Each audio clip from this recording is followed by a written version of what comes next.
Hello candidates, I am going to dictate you a passage from Progressive magazine. So please get ready for the dictation. The dictation will start after 15 seconds.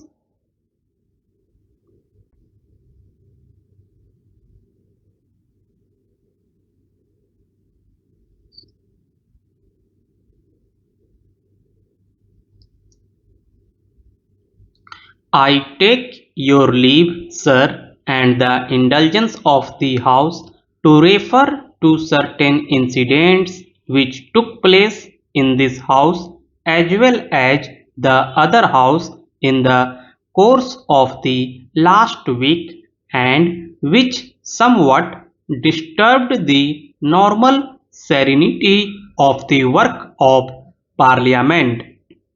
Unfortunately, I was not here then, but since my return, I have endeavored to acquaint myself fully with what happened in both the Houses of Parliament. Under the Constitution, Parliament consists of our two houses, each functioning in the allotted sphere laid down in that Constitution. We derive authority from that Constitution.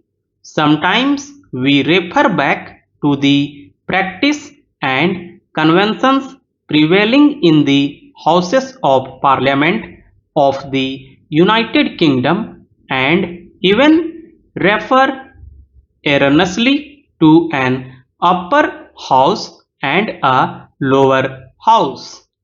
I do not think that is correct, nor is it helpful always to refer back to the procedure of the British Parliament, which has grown up in the course of several hundred years and as a result of conflicts originally with the authority of the king and later between the Commons and the Lords. We have no such history behind us, though in making our constitution we have profited by the experience of others.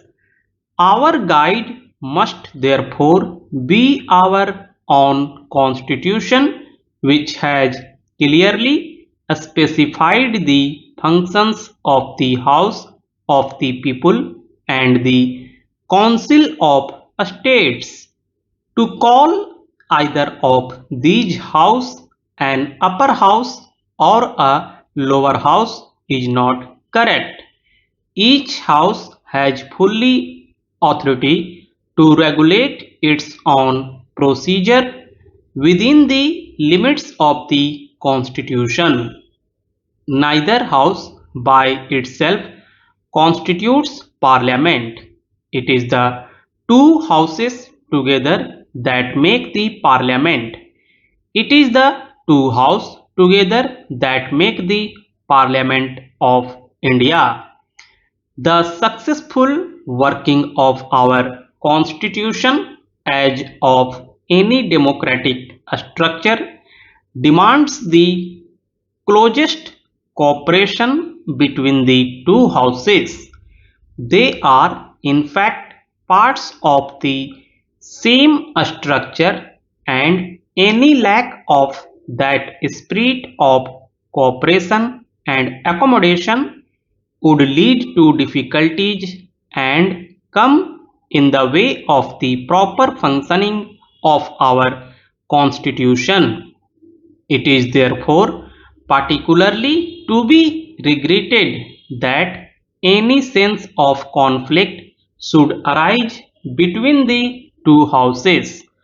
For those who are interested in the success of the great experiment in nation building that we have embarked upon, it is a paramount duty to bring about this close cooperation where each other there can be no constitutional differences between the two houses, as the final authority is the Constitution. That Constitution treats the two houses equally except in certain financial matters which are to be the sole purview of the House of the People. In regard to what these are, the Speaker is the final authority.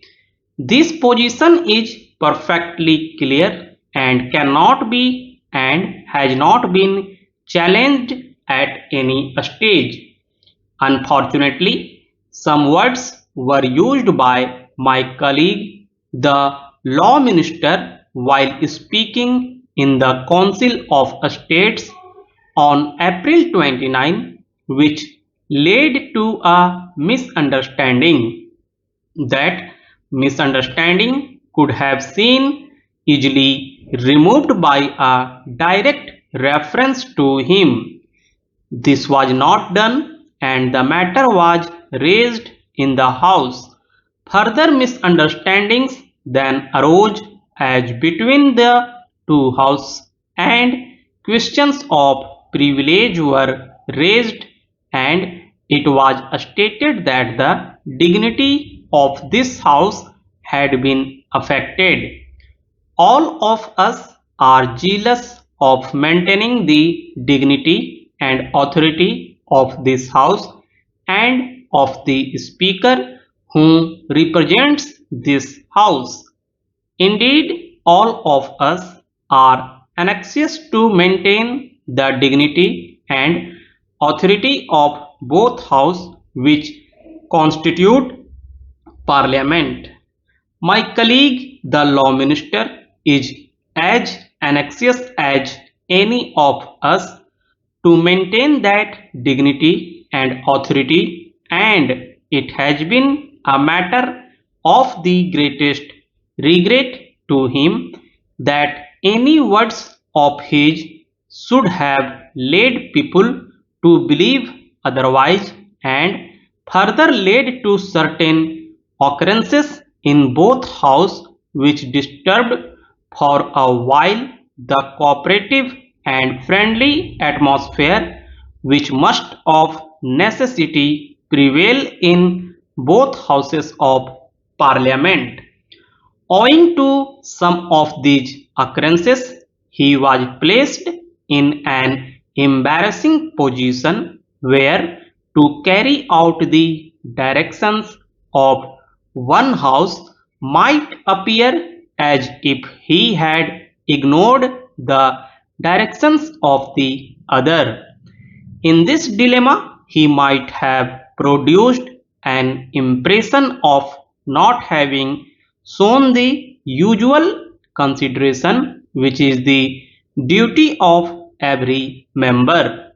But that was far from his intention, and he regrets it and trusts that the House will accept his apology for any mistake which he might have inadvertently committed.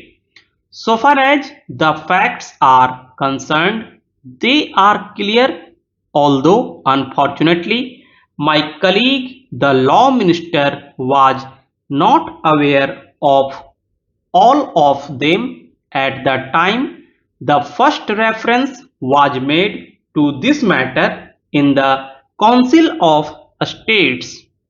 It is clear and beyond possibility of dispute that the Speaker's authority is final in declaring that a bill is a money bill. When the Speaker gives his certificate to this effect, this cannot be challenged.